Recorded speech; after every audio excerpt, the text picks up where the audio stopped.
Assalamu alaikum to all of you. This is me, Dr. Hafiz Abdullah Tariq, Form D fourth year student. And today I want to talk about a very critical and rapidly rising medical issue, that is antibiotic resistance.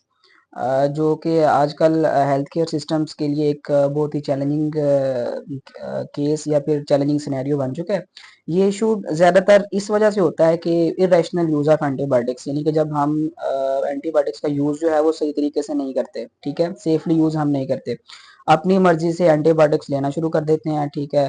और या फिर ये है कि antibiotics अगर हम लेते हैं किसी फिजिशियन की रिकमेंडेशन पे या फार्मासिस्ट की रिकमेंडेशन पे, तो उसका जो ट्रीटमेंट है उसको हाफ वे में छोड़ देते हैं। यानी कि अगर उसने कहा है कि आपने 7 दिन का कोर्स मुकम्मल करना है, ठीक है, 14 दिन का कोर्स मुकम्मल करना है, तो हम उसको देखते हैं कि 3 दिन में अगर हमें आराम आ गया, 5-6 डोजेस लिए हैं, तो दैट्स इनफ फॉर अस, हमें अब और डोज लेने की ज़रूरत नहीं है। तो ये बहुत ही जो है ना एक हार्मफुल सिचुएशन होती है लॉन्ग टर्म के लिए, ठीक है।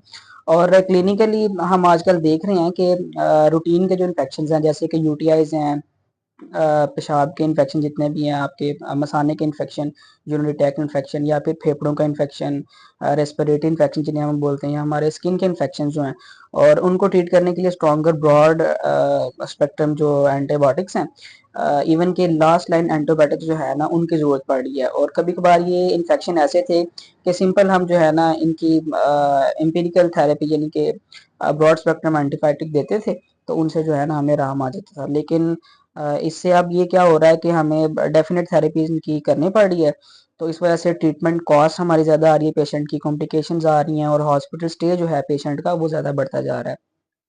तो अब क्वेश्चन ये है कि what we can do as a individual, हम क्या कर सकते हैं। तो सबसे पहले एक चीज़ याद रखें कि एंटीबायोटिक सिर्फ प्रॉपर क्लिनिकल इंडिकेशन पे आपने यूज़ करना है, यानी कि जब आपको फार्मासिस्ट या फिर एक जो है फिजिशियन आपको रिकमेंड करे या प्रिस्क्राइब करे, देन ही आपने यूज़ करना है।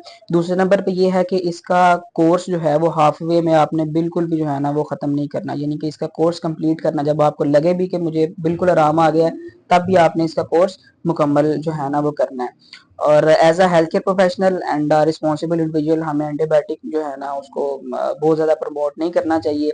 और एक चीज़ आपने और याद रखनी है कि जो इसका जो है ना सेल्फ मेडिकेशन लोग करती हैं, तो उसमें ये है कि जो एंटीबायोटिक सिर्फ बैक्टीरियल इन्फेक्शन के लिए होता है।